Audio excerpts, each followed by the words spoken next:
Hello and welcome to the Art of Product podcast. My name is Ben Orenstein and I'm here today with my co-host, Derek Reimer. Hey, dude. Hey, man. How's it going? It's going well. Happy Friday. Yeah, happy Friday to you. So there's some new stuff out. Some new things have happened. Yeah.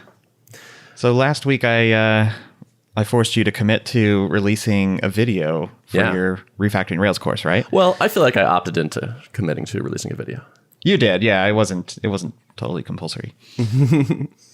But yes, I did. I did commit to that and I did do it. Sent out the first video Wednesday, I think. I think people started getting it Thursday morning due to the sending delay.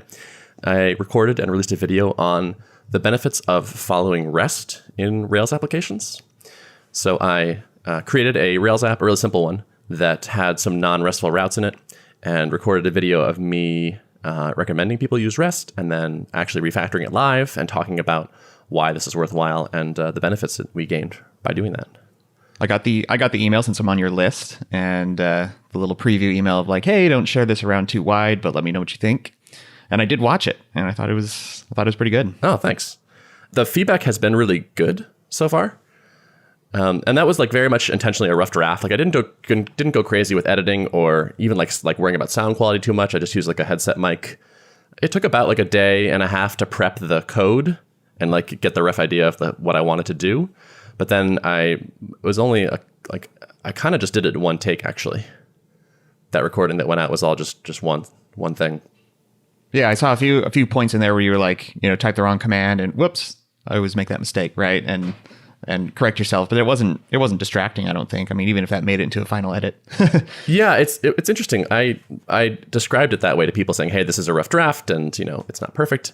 And like I even called out the audio quality in particular. And people were like, yeah, I thought it was fine. Audio didn't bother me. I thought the mistakes were fine. I like seeing people actually screw up. It makes it feel more real. I think actually like a little bit of that rawness, I think, is going to make it into the final version. Like people mentioned they really liked like the live voiceover. Something I've done in the past with other videos is to record the screen movements and then write a script after the fact and then speak the script over the movements, which gives you a very polished final version, but it does kind of... I watched a video I had made before where I had done that, and it does feel very different. It feels honestly more boring. You kind of lose that like interesting live coding element. Right. I think people like that. Yeah. And I don't think it detracts enough from the overall deliverable for people to feel like it's like less valuable to them because it has that rawness factor. If anything, it benefits it, I think. So yeah, I kind of agree. And so I think I'm going to keep that keep that live commentary. And I did some edits on the thing I sent out. Like I removed a lot of ums and like just a handful of typos. Like if I wasn't talking while I was typing and I typed some stuff, I could just cut that right out and just like it looks like I'm just typing pretty flawlessly. Yeah, were your keystrokes sped up at all, or was that your normal typing speed? That's my normal typing speed. I was impressed. So one of my takeaways from the video is like, wow, Vim is pretty impressive. Like what I can tell, like when you know what you're doing and you're opening 2 windows at a time and 4 windows at a time and snapping between them, like yeah, I can definitely see the productivity gains from that. Nice, that's good. I was hoping some of that would come through, and a couple people referenced the same thing. And actually, somebody gave me a Vim tip. He was like, "Hey, I saw you do this thing, and there's a better way to do that," which was awesome.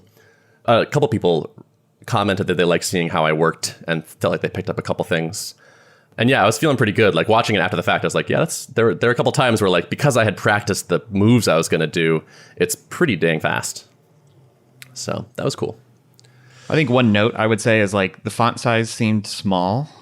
That was one thing I noticed. I was watching on my phone and I was like struggling to see totally. text. Everybody says that. Yeah. I wish in retrospect I had sent it to like 20 people because basically everyone that responds says, it's great, the font size is too small.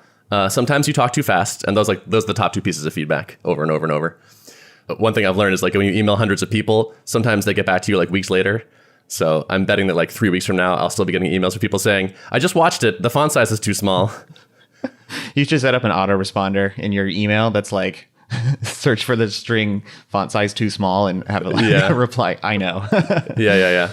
I don't know. Can you replace a YouTube video in place? Like, can I keep that URL working and then just upload a new one? I'm My not guess sure. would be no. I doubt it. Maybe you can. Yeah. So I'm already re-recording, rolling those pieces of feedback in. Mm-hmm. And so I have a much bigger font. I'm talking a little slower. I'm actually almost done with that recording, and I'm about ready to start editing it. Or I've already edited some of it, and I'm about to finish recording. Cool. How much time total did it take you to produce that? Roughly. So it was about a day and a half of prep, maybe almost 2 days of like getting the code ready and figuring out where I wanted to what refactorings I was going to do and practicing a little bit. And then it was only like I said, it was one take. So I threw away a couple takes. I had a couple false starts, but then once I did it, it was like just like 15 minutes of actually talking and typing. So like half a day on the recording. So about 2 days total. And like for this product overall, what's your goal on like number of modules you want to release with? Like, does that kind of give you a sense based on how much time it took you to do this and how many modules you want to have? Like roughly how long it'll take you to get it shipped? Yeah, I've started thinking about that. I don't quite have an answer, but I think I know what the rough format of the course is going to be based on the experience of this video and the response to it. I can't remember if I've pitched this to you or not, but I think what I'm going to do is, because it's a course on refactoring, I think what I want to do is pick each major part of the Rails stack, like models, views, controllers, routes, and say, here are a handful of smells you're likely to find in a mature Rails app. And here is me refactoring them to something better, and here's why that was worth doing.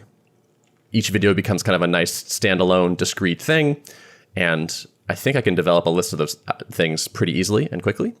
So I don't know. I'm imagining maybe a dozen, but it kind of depends. Like I'm going to start writing up a list today, actually, after I finish editing this video, and say, okay, what do I know right now I want to include? Yeah. No, that sounds totally reasonable to me. I'm assuming there's going to be supplemental like source code shipped with each demonstration. Yeah, I think so. Somebody asked me for that and said, hey, I'd even pay more for that if that were like a premium add-on. Yeah. Which isn't a bad idea. Yeah. Like if I'm working from code and I have the Git commits and such, I think that's a nice resource to show people. I do too, because I think one aspect as I was watching the video, it was clearly like focused on the actual refactoring work and not kind of like the surrounding code on it, which I think was appropriate for that video. But for example, I was thinking someone may look at that and desire to be able to do the same type of flow that you did, where they keep running their tests and see it fail in different ways as they refactor. But I don't know if people are going to necessarily have the right tests in place to be able to do that. So it would probably be at least helpful for them to be able to see the test suite and know like, how were the tests crafted in this case so that I can make sure I can refactor smoothly, and maybe that's a module in and of itself, like testing in a refactoring friendly way, right? Yeah, testing is definitely going to be a big part of the course. A lot of people called out, they really liked seeing that I was actually doing refactorings with the tests along the way. I haven't seen a Ruby product that does that. There are some other refactoring resources out there, but it's not like, what should your tests look like while you're doing it? How do you refactor tests themselves? I think that's kind of under discussed. And like a big hairy test suite can definitely slow you down just as much, if not more, as having a big hairy model. So that's going to be a major topic for sure. It seems like that might even be a thing that people need to do, is like refactor some of their tests first so that then they can refactor their actual code smoothly, right?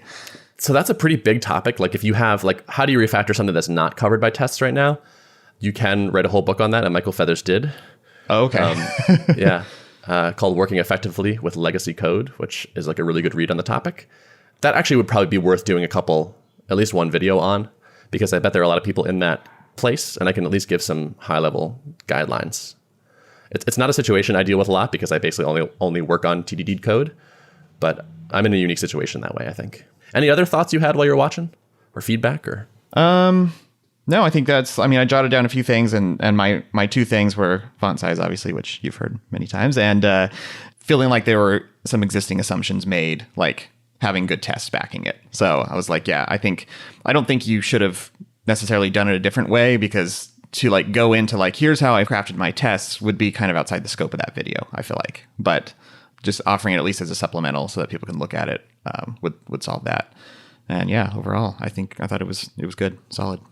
Cool, thanks. That's a good idea. There, by the way, on Upcase, if people are in that case or in that situation where they want to learn how to do like the TDD process for Rails in general, Upcase has a course called Test-Driven Rails, which is getting updated right now. Like the one that's up there now is awesome. It's by Josh Clayton, and he's re-recording it and updating it for the newest version of Rails. And that's a really good overview of how do you actually start test driving Rails code. So if someone wants to go deep on that topic, it's worth checking out Upcase for that. Yeah. I noticed your tests ran really fast. Like the boot time was fast. Are you doing something special? Just using Spring. Okay. Do you use Spring on Drip? I don't think so. Okay. But I think we need to. Are you familiar with it? I've heard of it, but not too familiar. Yeah, it pre-boots the app. Its goal is to speed up your tests, but also like Rails console or running things like DB commands. It pre-boots the app and then I think just forks it each time. Got it. And fires commands at it. Is it buggy at all? Like if you edit some file in lib or something that like... Some of that creeps in every once in a while, but it has a pretty good list of default things it knows it has to reload when you touch it. So like for instance, if you touch routes, it reloads the app. And you can actually see that in my screencast that when I rerun my test after editing the routes, it takes a little extra time. I wouldn't work on an app without Spring. It's totally worth it. Yeah, I think we need the small amount of jankiness that you get is totally worth the time. Right. Also, you were watching me work on an app that had like no gems in it. Yeah, that's the other thing. I know, no models, effectively. Right. So it's always going to load faster than a real app. Sure. But which is perfect for my purposes because you just want the feedback. Totally. Cool. But I will say, like, even on bigger apps I've worked on, like with Spring, it's still, a second or two before the test starts running. Right. Yeah. Because if it's got a hot copy of it in memory, it's just like, all the time is spent just hoisting that massive payload of code into memory. Right. So. Right. Totally. Loading all those gems and whatnot. Yep. That's a perfect example right there. Like you said, like your tests run really fast. And it's like, I want people to see what it's like when I'm actually doing work on things. Because if you're used to like, oh, let me command tab away from my editor and go over to the command line and type like /spec/mod, like there's a better way, and I will show you. Yeah. I think that could be, well, maybe that's outside of the scope of this course, but like some of those like hacks on setting up your environment in a really best practices way. I'd love to see a blog post on that. Sure. I'm going to say it again. There's a lot of good stuff in Upcase. Like that definitely got covered a fair amount. I'm plugging Upcase. It's a good thing. Cool. Go it's a good to artofproductpodcast.com/upcase for your... No, I'm just kidding. Yeah, for your affiliate links. Yeah. So next up for me, I'm almost done with the second pass. And I'm looking forward to like shipping that out again and saying, hey, I heard your feedback. Here's a new version. What do you think? And then I think once that's out, I think I will probably make it public because I want to make sure I'm investing sort of continuous effort in bringing new people into the mailing list. I'm up to about 400 subscribers on that list, and I'm adding about 20 a day on an average day without me doing anything. I tweeted once or twice this week about it, but mostly stayed quiet. And I'd like to get that number up. I'd love to launch to like 2,000 people or so, just a random number I pulled out of the air. I think by sharing some stuff that will help bump that number up, it gives something for people to share. Where it's like, hey, here's a good video, send it to your coworkers, and if they want to stay on the list, or if they want to hear more, they can get on this list too. Versus just like, please sign up for the course mailing list. And I also have some ideas of friends of mine in the Ruby community that I'm going to ask to maybe talk about the course or one of the videos or something like that. That's cool. Yeah. I was going to say right now is most of your traffic just kind of from sharing it on Twitter with your audience. You have a pretty fair-sized audience there, I would say. Yeah, just about. I think it's mostly Twitter folks. And I'm already seeing the thing where like I tweet about it, like the first time I tweeted about it, it's like a bunch of people, and the next time is like less people, and then it's kind of it's trailing off for sure. Yep. And the other thing I've done is I've ordered some stuff on Amazon. I'm upgrading my sound situation. Got a new mic on the way, which is supposed to help. Tom says will help reduce the room sound. Ordered a boom arm, or like one of those like microphone arms to clamp onto my desk, and so I don't need to have a big stack of books on my desk like I do right now to lift the microphone to my mouth. And then also, I think I'm going to work on reducing some of the echo in here. I have a bit of a minimalist decorating aesthetic, you could say. So bare walls and bare floors and such. So I'm going to order some panels, I think, and buy a rug and maybe hang some curtains and such. Nice. Which microphone did you get? Do you recall the brand? I got an Audio Technica ATR 2100. Boom, that's the one I have. Do you really? Because it's from Tom's recommendation. When I was going to start on giant robots with you, I did some research and I found this one was like, one of the top rated ones, and then he happened to recommend the same one. So yeah. Nice. Yeah, you sound good. So yeah. Cool. So yeah, so I'm looking forward to getting the sound really dialed into. Nerding out over that is always fun. Mm-hmm. Yep.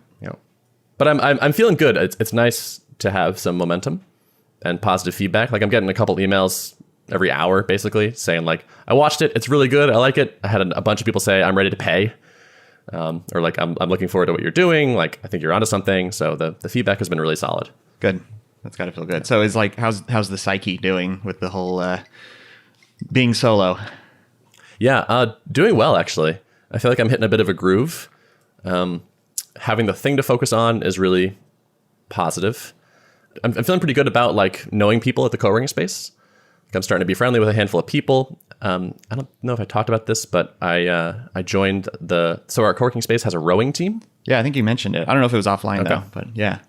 Yeah, so we do, which is such a New England thing to have, but we do. Totally. And I joined it, and which is nice. We have practices once a week.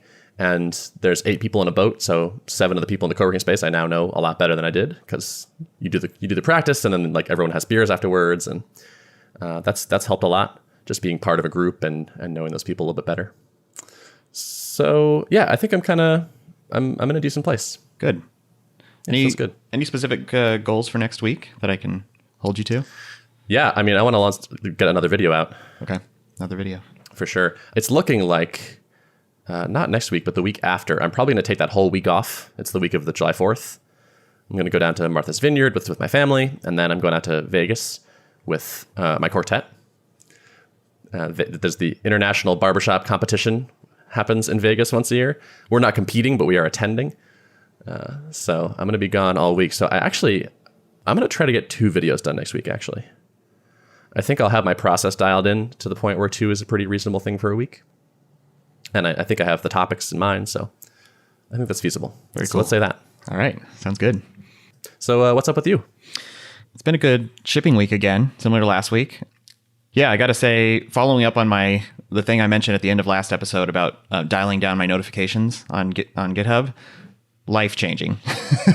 So good. I should have done that a long time ago. As far as I know, I haven't missed out on any vital conversations, but now anytime I pop open to my notifications tab, there's just a nice short list of relevant things for me. So, and so what did you do again specifically? What did you change? I unwatched the main drip repository where basically all the issue and pull request activity happens. So GitHub, their notification system's kind of a little bit wonky, but basically when you watch a repository that says, I want to receive all notifications about any activity that happened. Whereas if you unwatch it, but you're still a member of it, then you'll just get notified when someone mentions you on an issue or requests a review, or if you comment on an issue, you are now subscribed to that issue. So any further activity on there, you'll be notified of. So it's basically like if someone submits a pull request and doesn't mention me, or someone files an issue and I'm not particularly mentioned, then I won't receive a direct notification about that. That's been really good on my clarity, and I'm wasting a lot less time going through and clicking each notification to see if I actually need to be involved or not. Nice. Yeah. You're letting people opt into having you involved. Yeah, exactly. I like that. You're pushing trust out to the edges that way. Yep. And I've had to, it's taken a little while to get my team accustomed to using kind of the new tooling that GitHub's offering, like the requesting a review on a pull request. And before we were just relying on at mentions and comments and stuff to do that. But now that there's more actual built-in machinery around that, nowadays I tell my team, if there's something you want me to review specifically, then make sure to request it, because I keep a bookmark to the filtered list of pull requests that are specifically requesting my review, which you can do now. So rather than relying on notifications, I rely on the state of what pull requests are in. And if they're in a review requested state for me, then I can just always go and pop that open when I need to and see my queue of things. In general, I think this is a big productivity thing. You should never have to rely on a push notification of some kind to know that there's something new for you to do. Instead, you should always like try to get things into a state where you can go and like view a list of your inbox of things to do. And so any place I can do that, I always try to do that. And GitHub was kind of the last remaining one where I was kind of relying on notifications to follow up on things. Yeah, I like that a lot because you're asynchronously building a list of work for you to then go process when you're ready for it versus like stuff just showing up in your face with a sense of urgency attached to it. Yep, totally. Nice.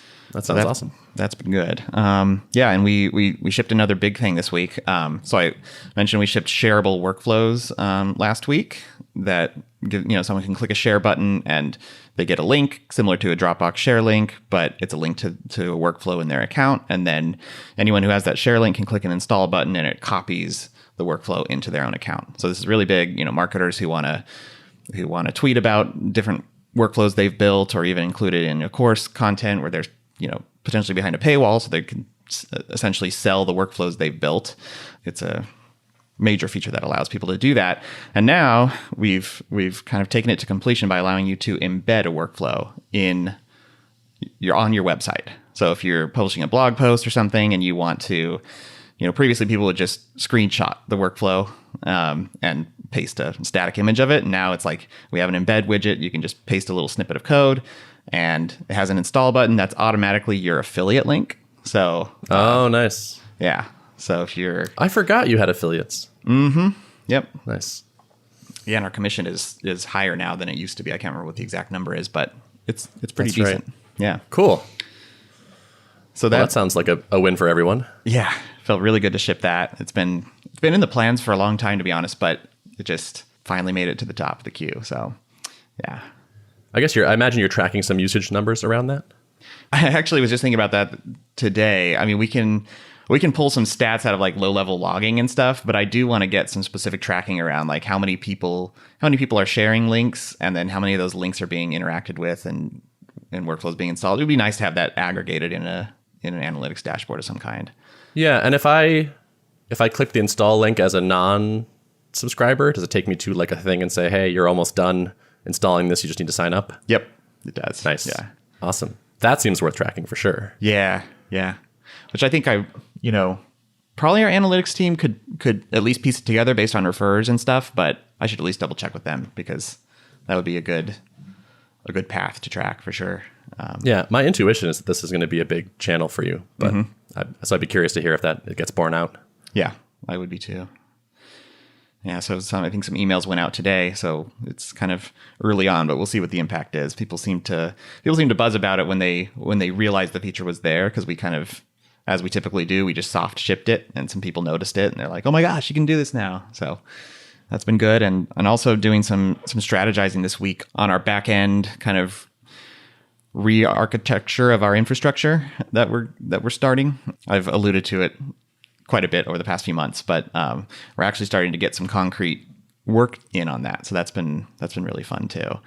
The guy we hired who started last week is kind of starting to spearhead efforts on figuring out how to make our delivery system scale. That's like one of the most critical systems, obviously, in Drip. So we're looking at using right now some technology. We're looking at using our DynamoDB, which is a service from Amazon that's basically a infinitely scalable database system with its own kind of set of constraints. So like there's limits on the payload size you can push into there. It's a document store similar in some ways to Mongo and more similar to Cassandra, if you're familiar with that. So it's like there's more constraints on the data you push in and the way you can query it out, but in exchange you get a lot more scalability. So who do you use like a third party email sending service of some kind? Yeah, so we use SendGrid okay, for all of our sending at this point. And yeah, so what we're looking to do is we want to be able to increase our throughput of sends to SendGrid. Because right now they have a rate limit of like 3,200 requests per second, I think. And we're not anywhere near that at this point. So like the faster we can render our emails and then make a bunch of, API calls in parallel out to SendGrid, the better off we're going to be. So what does an average email sending day look like for you, roughly? Like how many emails? I think we're just over 100 million emails a month sent. Jesus. So, Yeah. Wow. Yeah. So the database would hold like the task of sending the email is the idea? Yeah. So right now, everything is obviously stored in a master like Postgres database. And so when we render emails, we need to go through like pulling out all the subscriber data that needs to be basically rendered into these emails, like custom fields, tags, all that kind of stuff. So we pull out all the subscriber data, and then we have the copy of the email, the raw template, and the email body that has liquid in it that needs to be rendered, right? And we churn through every single recipient and render their unique copy of the email, and then we do an insert into the database, and then we have some jobs that are responsible for pulling out deliveries that are due to send and actually making the API call and then flagging them as sent. So if you think about it, there's like all these job servers that are designed to pull the stuff out as fast as they can and send them. But if there's any kind of latency or bottlenecks happening at the Postgres level on that one deliveries table, then everything can just kind of end up running slower. So like when we'll notice patterns, like when load is pretty low, when there's not a lot of other database activity going on, then emails will send faster, like just everything will process a bit faster. But when it's under considerable load, there's a lot of inserts and selects happening at the same time out of that table, then we start to drop on our throughput. I see. And you want to keep that super high so that it feels responsive, like you say. Send this broadcast and it goes out right away. Exactly. Yeah. So we're making kind of our first foray into a microservices architecture, which is it's fun to kind of work on thinking through how, looking for the right boundaries between different systems. And we're gonna dip our toe in it very cautiously and start with basically sending data to two places to start with. So we're going to keep our existing infrastructure going, but then we're going to say like, all right, we can turn this on for one account where now anytime we need to send emails, we're piping that data also to our microservice that's responsible for, storing the delivery data in Dynamo, and then, maybe using SQS or something, and with potentially an Elixir service to pull that data out and, send it in a massively parallel way. Obviously, we won't be sending from both systems at the same time, but just dipping our toe in the water and trying to go like as gradual as possible is kind of the game plan. So yeah, I would second that. That sounds like a good approach. Yeah. I'm a big fan of the monolith until absolutely necessary to give it up. Yeah, me too. And it has served us really well. Yeah, and this feels like a good, like you actually are motivated by real concerns, not like we'll probably have to scale this. It's like we actually are hitting constraints here. And also, it's like it feels, from my end, like a well-defined problem. Like you can draw a box around that process and probably make it a service without feeling too much pain. Exactly. Yeah. And we had like kind of a realization. Like I was originally thinking of it. Like I tend to think of things from a monolith standpoint, just because that's the way we've been operating this whole time. But so we're originally picturing like, all right, maybe we should start using Dynamo because it has better scalability properties. And initially I was thinking that we would be making calls directly to Dynamo from our Rails app. But the more we started thinking about kind of the way to divide this up, it's like, I think the Rails app really should not even be aware that Dynamo exists. We should start thinking of the delivery system as its own service. And, it should have its own queuing mechanism and its own way of communicating with its own data store.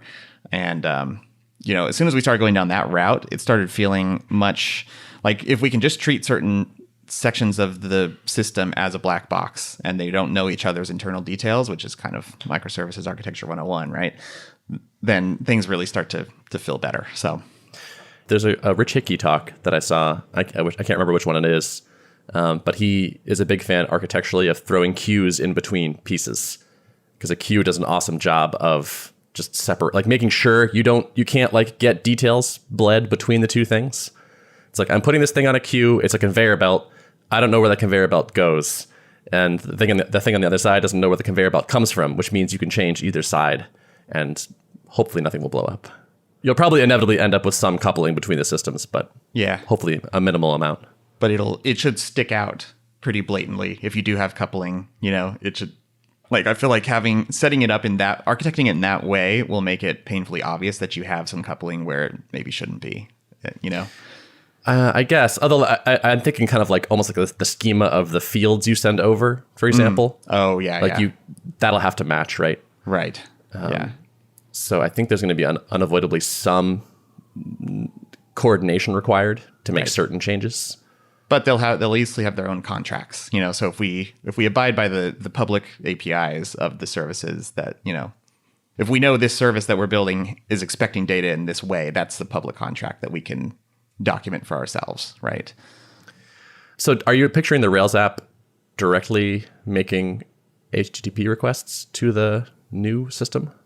I think so. Like we're going to look at some tooling that's available from Amazon. Like there's a product called API Gateway, which is kind of designed to be the first line of defense as opposed to like setting up Nginx boxes to take in requests.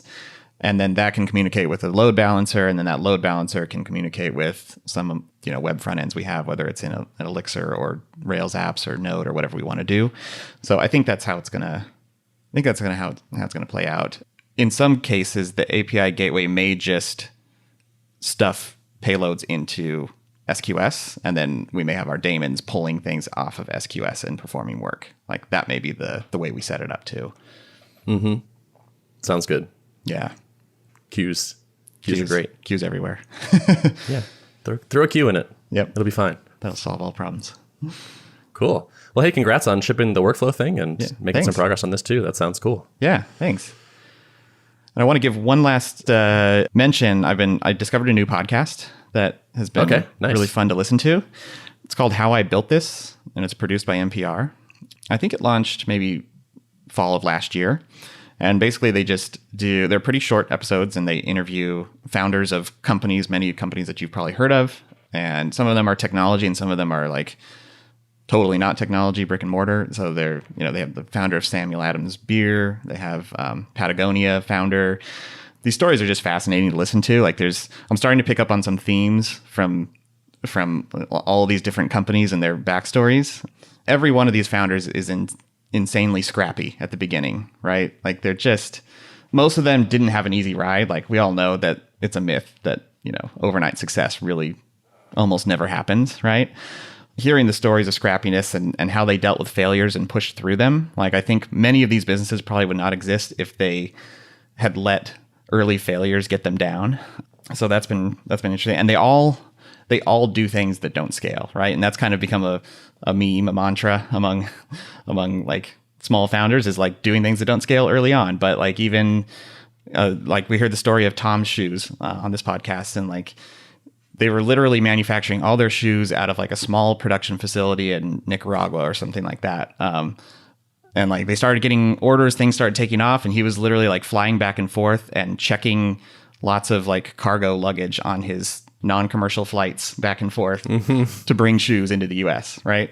So it's like, nice. Yeah, I listened to a few of those. I really enjoyed the Spanx episode. Have you heard that one? Yeah.